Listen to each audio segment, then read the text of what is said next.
क्या तो नाम था उसका? विकाल विकाल कश्यप, उसका नाम है विकाल कश्यप। तो चलो स्टोरी को देखो, अगर पसंद आए तो लाइक सब्सक्राइब जरूर करना, और दूसरा पार्ट भी लाएंगे। और ब्लैक मैजिक से क्या किसी इंसान को मारा जा सकता है, और उससे भी ऊपर क्या उस इंसान की आत्मा को भी कैद किया जा सकता है? सुनने में ये बातें शायद मजाक लगती हैं, हो सकता है ये बातें आपको झूठ भी लग रही हों, लेकिन आज का इंसिडेंट आपको एक भयानक सच्चाई बताने वाला है कि जो बातें अभी मैंने आपसे कही वो कहीं से भी मजाक नहीं थी, बल्कि एक बहुत भयानक सच उसमें छुपा हुआ था।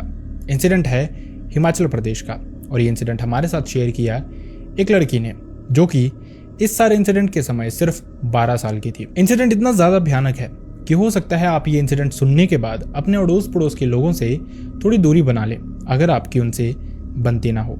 तो चलिए शुरू करते हैं।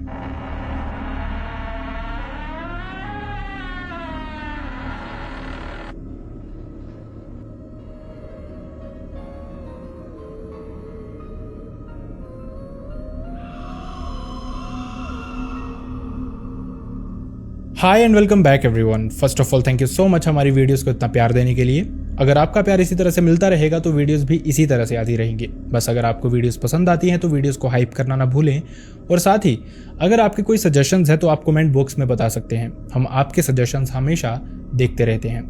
खैर, अब बढ़ते हैं इंसिडेंट की तरफ। आज का इंसिडेंट हमारे साथ शेयर किया श्रुति नाम की एक लड़की ने। श्रुति ने बताया ये इंसिडेंट उन्हीं की फैमिली के साथ हुआ था 2002 में, जब श्रुति की उम्र सिर्फ 12 साल थी। श्रुति ने बताया कि इस इंसिडेंट के दौरान उनकी फैमिली में उनके अलावा 4 और लोग रहते थे, जिसमें श्रुति के माता पिता, उसके दादा और उनका एक छोटा भाई भी था। खैर, सब कुछ अच्छा था जिंदगी में। श्रुति ने बताया इस दौरान ही, मतलब इस इंसिडेंट से 1-1.5 साल पहले ही, उसके जो दादा थे वो भी रिटायर आए हुए थे। जिंदगी काफ़ी अच्छी चल रही थी, सब कुछ नॉर्मल था। ये फैमिली एक हैप्पी फैमिली थी, पैसों की कोई कमी नहीं थी, हैप्पीनेस की कोई कमी नहीं थी। लेकिन कुछ बहुत भयानक इनके साथ होने वाला था, शायद कुछ ऐसा जो उनकी किस्मत में लिखा था। श्रुति के जो दादा थे उनको शिकार करने का बहुत शौक था, मतलब जब भी उनको समय लगता था वो शिकार करने घर के आसपास के जंगलों में चले जाया करते थे। इसी तरह की उनकी रूटीन थी। उनकी वाइफ की डेथ हो गई थी कुछ साल पहले, शायद उसी वजह से वो अकेले थे और उनके पास यही एक टाइम पास था। यही वो ऑलमोस्ट रोज शाम को करने जाते थे। इसी तरह का एक दिन था जब कुछ बहुत भयानक होता है। श्रुति के दादा इसी तरह से जंगल में गए हुए थे शिकार के लिए।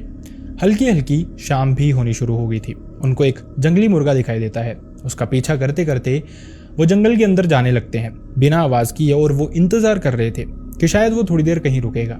उसी का वो वेट कर रहे थे। देखते देखते वो मुर्गा भागता रहता है जंगल के अंदर अंदर। वो भी उस मुर्गे के पीछे पीछे ही जंगल के अंदर ही जा रहे थे। लिटरली वो एक ऐसी जगह पे पहुंचते हैं जहां पे हर तरफ जंगल था, और ये मुर्गा उनको कहीं भी दिखाई नहीं दे रहा था। वो बहुत ज्यादा फ्रस्ट्रेटेड हो चुके थे इस सबसे, और अब वो चाहते थे किसी भी तरह से इस मुर्गे को मारना। इसी के चलते जहां पे वो खड़े थे वहां पे एकदम सन्नाटा था, ना कोई आवाज, ना कोई इंसान, ना कोई जानवर।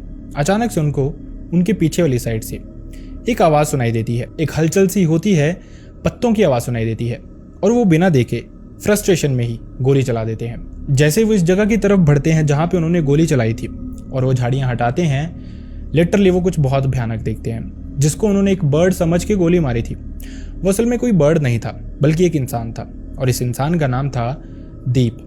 ये उनका पड़ोसी ही था। उस समय बहुत कम लोग थे हिमाचल के गाँव में जिनके घर पे टॉयलेट्स बने हुए थे। इसी के चलते ज़्यादातर लोग इस तरह की इमरजेंसी के दौरान झाड़ियों में, जंगलों में ही जाया करते थे। दीप भी शायद इसी पर्सपेक्टिव से इस जंगल की तरफ आया था, और जैसे ही वो हिला, देशराज जो कि श्रुति के दादा थे, उन्होंने गोली चला दी, और गोली में वो मारा जाता है। उनको इस सब का बहुत रिग्रेट था। वो किसी भी तरह से भागना नहीं चाहते थे सिचुएशन से। चाहते तो वो वहाँ से भाग सकते थे, किसी ने उनको देखा नहीं था, लेकिन वो हर पॉसिबल वे में दीप को बचाना चाहते थे। उन्होंने खुद से कोशिश की, आसपास के हॉस्पिटल में लेके गए, लेकिन कहीं भी दीप बच नहीं पाया। जिसके बाद उनको इतना ज़्यादा रिग्रेट हो गया था कि वो चाहते थे दीप की जो फैमिली है, मतलब दीप की जो वाइफ थी, उसका नाम था कमलेश, उसको वो हर वो खर्चा दे जो दीप उनको देता था। उसकी फैमिली, उसका बच्चे, जो भी एक्सपेंसेस थे, देशराज उठाने के लिए रेडी थे। लेकिन शायद कमलेश को कुछ और चाहिए था, और उसको चाहिए था कि देशराज जेल के पीछे ही रहें। इसी के चलते वो केस भी फाइल कर देती है। पुलिस आती है, सारा का सारा मामला जानती है। उनको पता चलता है कि देशराज ने इंटेंशनली उसको नहीं मारा है। हालांकि ये गलती थी उनकी, बहुत बड़ी गलती थी, लेकिन क्योंकि इंटेंशनली नहीं मारा था और दूसरी तरफ वो सारा खर्चा भी उठाने के लिए रेडी थे, तो पुलिस भी कॉम्प्रोमाइज करवाना चाहती थी। लेकिन कमलेश इस बात को मानती नहीं है, जिसकी वजह से देशराज को जेल में डाल दिया जाता है। लेकिन लगभग 6 महीने जेल में रहने के बाद उनको रिहा कर दिया जाता है, और वो इसलिए क्योंकि उन्होंने इंटेंशनली नहीं किया था। ये केस वो जीत चुके थे और एक कंपनसेशन थी जो कि कमलेश और उनकी फैमिली को उनको देनी थी। उन्होंने वो दी, लेकिन अभी भी कमलेश खुश नहीं थी। असल में वो चाहती थी कि देशराज के साथ भी कुछ भयानक हो जाए, और वो किसी भी तरह की हेल्प उनसे लेना नहीं चाहती थी। देशराज चाहते थे कि हर पॉसिबल वे में वो उनकी हेल्प कर सके, लेकिन ये हो नहीं पाता है। खैर, जिसके बाद देशराज भी धीरे धीरे उनसे दूरियां बना लेते हैं। ऐसा लग रहा था सब कुछ सॉर्टेड हो गया है, जिंदगी आसान हो गई है, लेकिन ये सिर्फ लग रहा था। देशराज शायद जीते जी नर्क देखने वाले थे। इसके बाद श्रुति ने बताया कि उनकी फैमिली ने नोटिस करना शुरू किया कि जो देशराज थे वो धीरे धीरे अपना आपा खोने लग पड़े थे। ऐसा लगता था कि वो मेंटली बिल्कुल भी फिट नहीं है, उनके साथ कुछ अजीब हो रहा है। उनको ये लगता था कि शायद वो 6 महीने जेल में रहे हैं। एक रेपिटेटिव जॉब करने के बाद कोई इंसान अगर जेल में रहता है तो वो मेंटली थोड़ा डिस्टर्ब्ड हो ही जाता है, और ऊपर से उनकी जो उम्र थी वो भी 64 से 65 साल हो चुकी थी। इसी के चलते उनको लग रहा था शायद बुढ़ापे की वजह से ये सब कुछ हो रहा है, या फिर जो कुछ उन्होंने देखा है पिछले 1 साल में उस वजह से ये सब कुछ हो रहा है। और ये सब कुछ जायज भी था, क्योंकि जो देशराज की हरकतें थी वो थोड़ी अजीब सी थी। मतलब कि अचानक से वो अपने कमरे में जब अकेले होते थे तो चीखते रहते थे, जैसे वो किसी से आर्ग्यूमेंट कर रहे हैं, किसी से बहस कर रहे हैं। जब भी श्रुति के पिता अंदर जाते थे चेक करने, तो वो अक्सर ये कहते थे कि देख, तेरी माँ मुझे परेशान कर रही है, ये बार बार मुझे टोक रही है, और इसे कह दे कि मुझे अकेला छोड़ दे।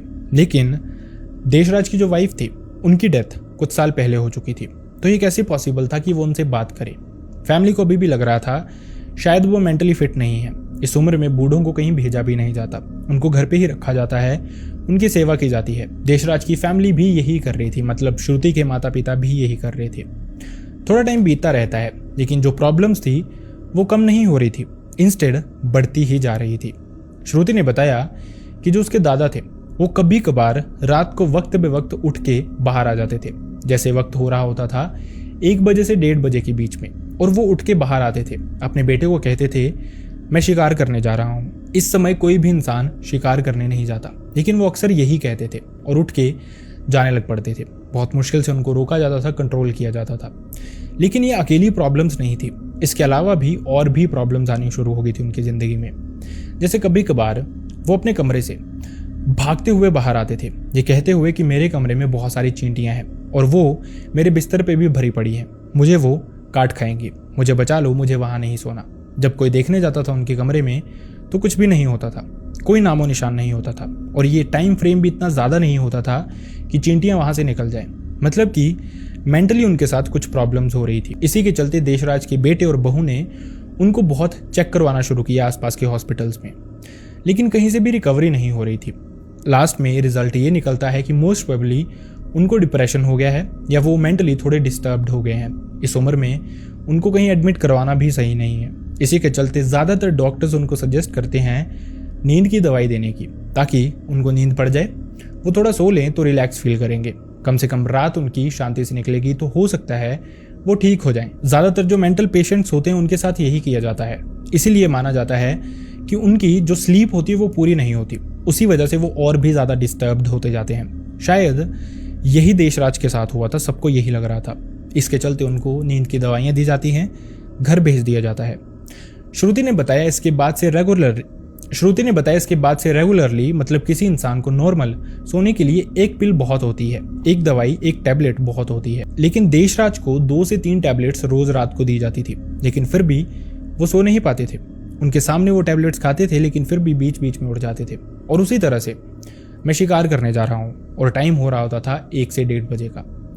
वो समझ नहीं पा रहे थे कि इस सबको कंट्रोल कैसे करना है, आखिरकार वो क्या कर सकते हैं। उनको बस यही लग रहा था कि जो उनकी बेइज्जती हुई है जेल जाने की वजह से, वो सहन नहीं कर पा रहे हैं। इसी की वजह से वो मेंटली बहुत डिस्टर्ब्ड हो गए हैं। उन्होंने कोई और एंगल नहीं सोचा था इस सब का, कि हो सकता है कोई और प्रॉब्लम हो सकता है ब्लैक मैजिक हो सकता है कोई भूत प्रेत हो, ऐसा उन्होंने कभी सोचा ही नहीं। खैर, जिसके बाद थोड़ा वक्त बीतता रहता है और इसी तरह की उनकी हरकतें हमेशा ही रहती थी। मतलब सब अपने अपने कमरों में होते थे और वो अचानक से अपने कमरे में चीख रहे होते थे, चिल्ला रहे होते थे, जैसे वो किसी से बहस कर रहे हैं, किसी को डांट रहे हैं। पूछने जाओ तो हमेशा यही कहते थे कि मेरी वाइफ मुझे परेशान कर रही है, जो कि इस दुनिया में थी ही नहीं। क्या उनको उनकी वाइफ सच में दिखाई देती थी या फिर उनके साथ कुछ और हो रहा था? थोड़े टाइम में आपको ये भी पता चल जाएगा और साथ ही शायद एक हिस्ट्री कमलेश की भी आपको पता चले।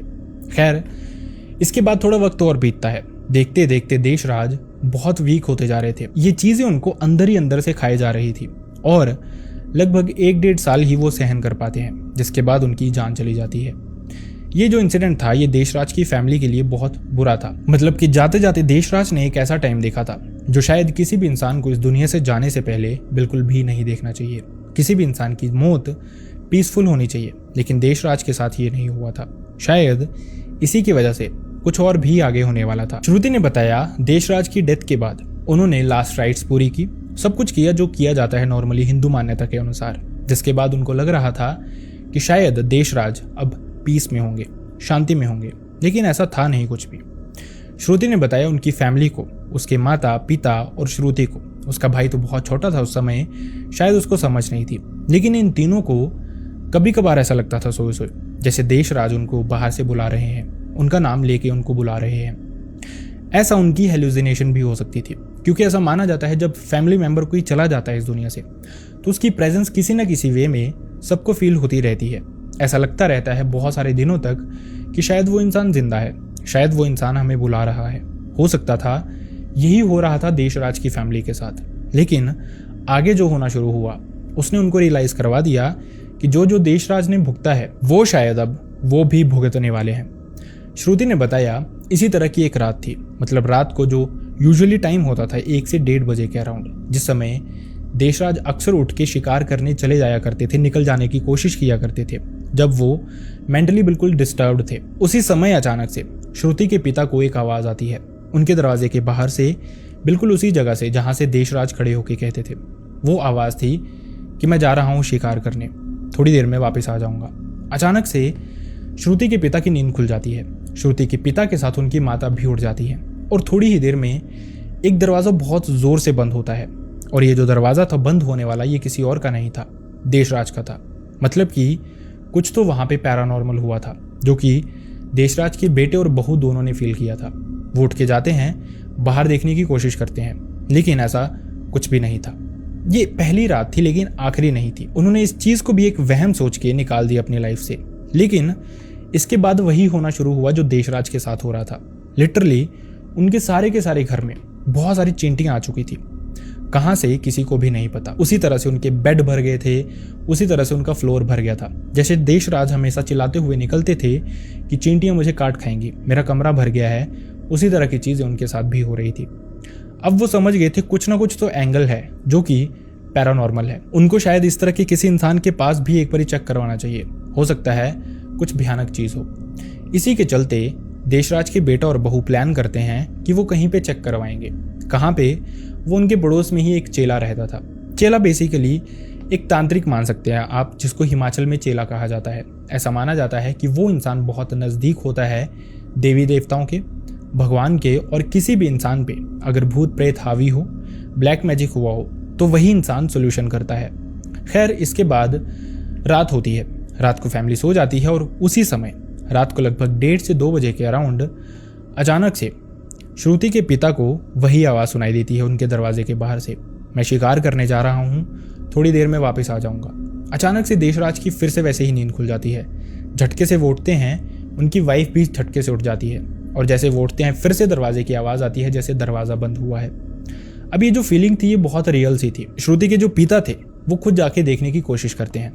श्रुति के माँ और पिता दोनों जाते हैं, चेक करते हैं, सब कुछ नॉर्मल लग रहा था। लेकिन अचानक से जो देशराज थे उनके कमरे के अंदर से अजीब सी विस्परिंग की आवाज़ आ रही थी, जैसे कोई इंसान फुसफुसा रहा हो कुछ। और ये आवाज़ जो थी वो उसी टोन में थी जिस टोन में देशराज बात किया करते थे।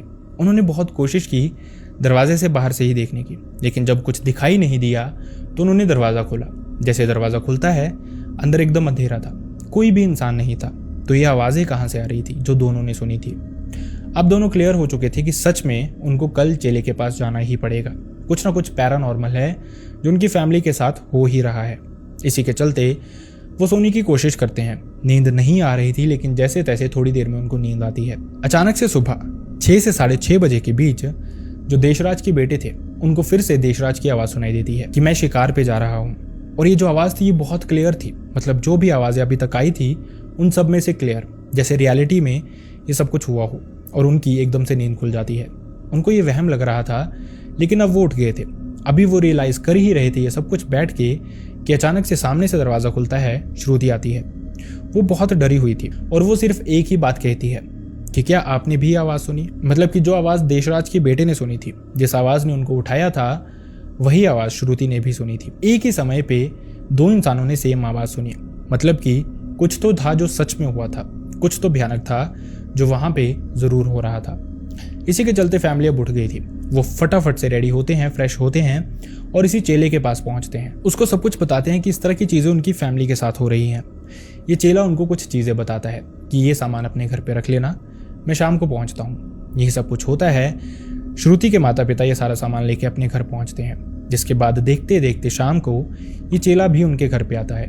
पहले वो उनके घर के सराउंडिंग कुछ करता है, फिर फैमिली मेंबर्स को कुछ करता है, उनके हाथ पे डोरी बांधता है, थोड़ी थोड़ी देर सबको बैठाता है अपने पास, जिसके बाद वो कहता है कि मुझे देशराज के रूम में ले चलो। बिना देरी की ये सब के सब देशराज के रूम में जाते हैं, जहाँ पे ये चेला थोड़ी देर बैठता है, इसके चारों कोनों में जाके कुछ करता है और वापस से फैमिली के पास आता है। फिर कहता है कि क्या तुम लोगों ने इस कमरे की सफाई की थी? अब श्रुति की माँ उनको बताती हैं कि नॉर्मल जो सफाई होती है वो करते रहते हैं, झाड़ू पोछा चलता रहता है। इसके अलावा बहुत डीपली उन्होंने सफाई नहीं की। कभी कभार इन चीज़ों का टाइम नहीं लगा, तो कभी वो अलग ही भसड़ में फंसे हुए थे, जो कि पिछले कुछ दिनों से उनकी फैमिली के साथ चल रही थी, जिसके चलते ये चेला इस सारी फैमिली को देशराज के कमरे में लेके जाता है। देशराज के बेटे को वो कहता है कि ये जो गद्दे उनके बेड पे बिछाए हुए हैं, इनको उठाओ। अब ये बात उनको सुनने में थोड़ी वियर्ड लगी थी। वो समझ नहीं पा रहे थे कि ये इंसान कहना क्या चाह रहा है। फिर भी उन्होंने उस चेले की बात सुनी और श्रुति के पिता ये गद्दे हटाते हैं। लेकिन जैसे वो गद्दे हटाते हैं, वो बहुत ही ज़्यादा शॉक्ड थे। वो देखते हैं गद्दों के नीचे बहुत सारी कीलें पड़ी हुई थी, नेल्स पड़ी हुई थी, और उनकी जो टिप थी उस पर लाल रंग का कुछ लगा हुआ था, पेंट या फिर ब्लड। ये चीज़ बहुत भयानक थी। ये चेला कहता है कि इसी चीज़ से ब्लैक मैजिक हुआ था। देशराज की मौत नेचुरल नहीं थी या फिर उनको कोई पागलपन नहीं था, बल्कि उन पे ब्लैक मैजिक किया गया था, जिस वजह से वो धीरे धीरे ख़त्म हो गए। और आप जानते हैं ये कौन कर सकता है? फैमिली का ध्यान सीधा जाता है कमलेश पे, क्योंकि उसकी जो पहले की फैमिली थी उनकी हिस्ट्री रही थी ब्लैक मैजिक की। ऐसा मानते थे उनके गांव में कि जो दीप था उस पर भी उन्होंने ब्लैक मैजिक कर लिया था, मतलब कि उसको उन्होंने अपने अधीन ही कर लिया था पूरी तरह से। वो पूरे गांव में ना किसी से बातचीत करता था ना कुछ, और शादी से पहले वो इंसान बहुत सॉर्टेड था, हर घर में जाता था। अब वो लिटरली समझ चुके थे कि आखिरकार हुआ क्या था। लेकिन ये चेला सामने से बताता है, क्योंकि जो देशराज थे उनकी मौत अनटाइमली हुई थी, और ऊपर से जो ब्लैक मैजिक जो मारण क्रिया उन पर की गई थी, उस वजह से जो उनकी आत्मा थी उसको भी छुटकारा नहीं मिल पा रहा है। और इसी के चलते वो इसी घर में रह रही है, उसी तरह से जिस तरह से वो जिंदा होते रह रही थी। वो सब चीज़ें कर रही है जो वो जिंदा होते करती थी। इसी वजह से आपको वही हरकतें फील हो रही हैं यहाँ पे। अपने सराउंडिंग कभी आवाज़ें सुनाई देना या फिर कभी कभार उसी समय पे शिकार पे चले जाना। एंड ट्रस्ट मी गाइज, जिस फैमिली के ऊपर ये बीत रही थी उस फैमिली की क्या हालत हो रही होगी ये आप भी समझ सकते हैं, मैं भी समझ सकता हूँ। ये सब कुछ बहुत भयानक था। श्रुति ने जिस तरह से ये सब कुछ शेयर किया वो सुनने में ही बहुत अजीब लग रहा था कि एक फैमिली जिसका कोई मेंबर चला जाता है इस दुनिया से, और उसके बाद उसको जाने के बाद भी सुख नहीं मिल पाता।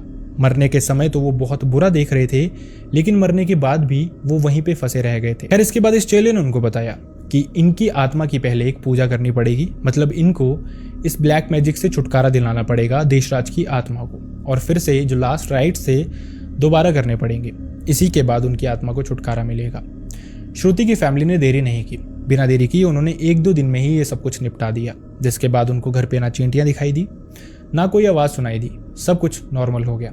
लेकिन एक बात उन्होंने क्लियर रखी कि कमलेश या फिर उसकी फैमिली की तरफ वो कभी भी नहीं गए। ये थी एक रिवेंज स्टोरी जो कि बहुत भयानक थी। देशराज ने गलती की थी, शायद उन्होंने बहुत जल्दबाजी की थी इस सब में, लेकिन ये सब कुछ शायद रिटर्न में वो डिजर्व नहीं करते थे। वो अपनी तरफ से पूरी कोशिश कर रहे थे, पूरी हेल्प करना चाहते थे, लेकिन शायद किस्मत को कुछ और ही मंजूर था। खैर, आई रियली होप आपको ये वीडियो पसंद आया हो एंड इस वीडियो से आपको कुछ सीखने को भी मिला हो। अगर वीडियो पसंद आया हो तो वीडियो को लाइक करना ना भूलें, चैनल को सब्सक्राइब करना ना भूलें। एंड अनफॉर्चुनेटली मैं चाहता नहीं किसी के साथ भी ऐसा कोई भी इंसिडेंट हुआ हो, लेकिन अगर आपके साथ, आपके किसी रिलेटिव, नोन, भाई बहन, फ्रेंड या फिर नेबर, किसी के साथ भी ऐसा कोई भी इंसिडेंट हुआ है जो आप चाहते हैं मैं यहाँ पे नरेट करूँ, लोगों तक पहुंचाऊं, तो आप मेरी मेल आईडी या फिर इंस्टाग्राम दोनों पे मुझसे शेयर कर सकते हैं। दोनों का लिंक आपको मेरे डिस्क्रिप्शन बॉक्स में मिल जाएगा। So see you next time in next video. Bye bye.